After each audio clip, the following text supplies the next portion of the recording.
Senate President Pro Tem Sherwin Gatchalian. Bigyan natin ng reaction opinion itong post ng GMA News.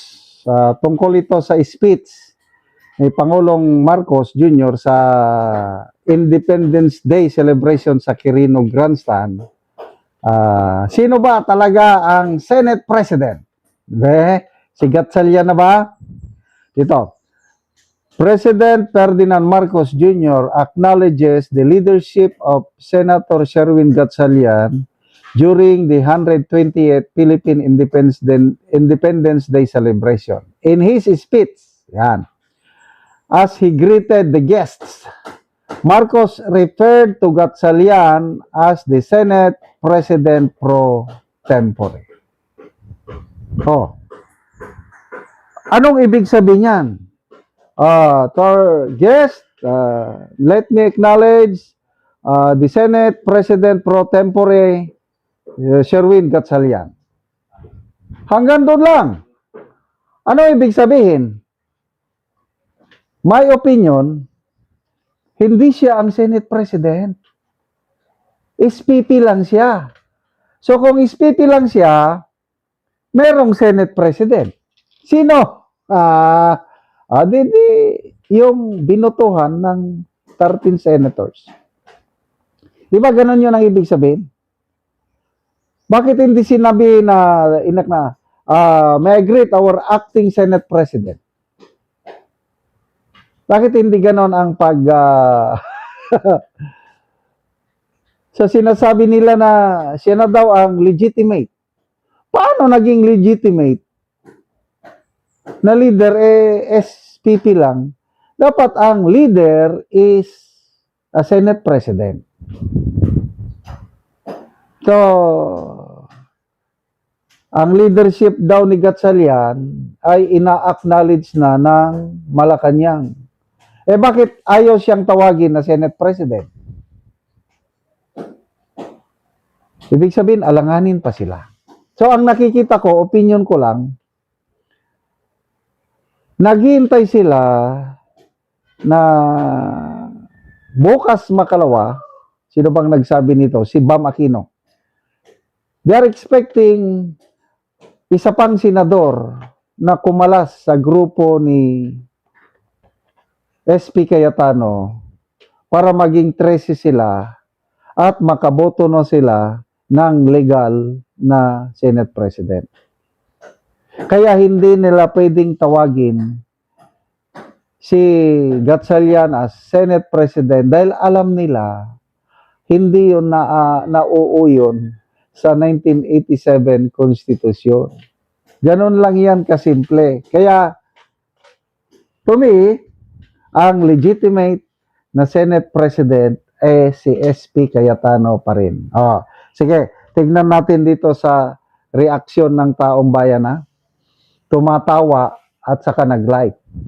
Kung marami ang tumatawa, ibig sabihin, hindi nila ina-acknowledge si Gatchalian. Kung maraming nag-like sa post na ito, yon ang kadami ng nag-acknowledge kay Gatchalian as the legitimate Senate President. Tingnan natin. 14,000 ang nag-react.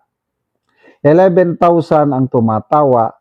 1,700 ang nag-like. 556 ang nag-love. Ang galit 350. So yung galit at saka tumatawa, ano yan? Hindi kinikilala si So, meaning around ilang percent ito? 90% sa mga reaksyon hindi kumikilala sa leadership ni Gatchalian sa Senado. Ganon lang yung kasimple. Basta tayo sa mga comments.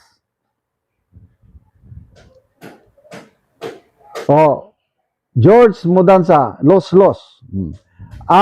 Dato, APC is right when he said that Gatchalian Group is the Senate of Malacanang. Agree din ako niyan. Ang nasa likod lahat nito is Malacanang. Yung bangayan sa Senado, Malacanang yan. Agree ako sa opinion, pahayag ni BP Sara na yung nangyaring problema ba ngayon sa Senado is a reflection of the poor leadership of this administration. Mahina ang ating presidente kaya nagkaganyan, nagkawatak-watak ng ating mga senador. Ang Black, Gatchalian Black, pro-Marcos yan. Ang Cayetano Black, pro-Duterte yan. Ganun lang yun, kasimple. Eh bakit hindi na-maintain ng Pangulo yung pag-upo niya noong 2022? Ang laki yung political capital niya.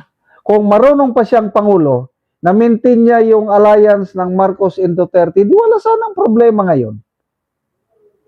Eh bakit nagkawatak ang unit team? Dahil sa pinsan. Ano yung pinsan? Gustong humalili as president o prime minister, kaya nagkaroon ng charter change nung PI, People's Initiative. Ayaw nilang magsingit pa ng iba. Gusto nila after PBBM, Romualdez. After Romualdez na, yon Sandro Marcos na. Yon ang dahilan na sobrahan sa politiko. Ang ganda sana kung nagkaka-unite pa yung wala sanang ganitong hidwaan ngayon. Bakit nagkawatak-watak tayo? Because of poor leadership. Agree ako kay BP Sara. Amante Edmar, silent martial law. Mabini Baluyot, the presidency bending the 1987 Constitution. The Supreme Court is simply quiet. Brian, declaration by its own law and its own knowledge of Constitution, such a puppet, tuta. Sunod-sunuran lang. Jomar Cardenas, the very legacy of our beloved president, entertainment lang.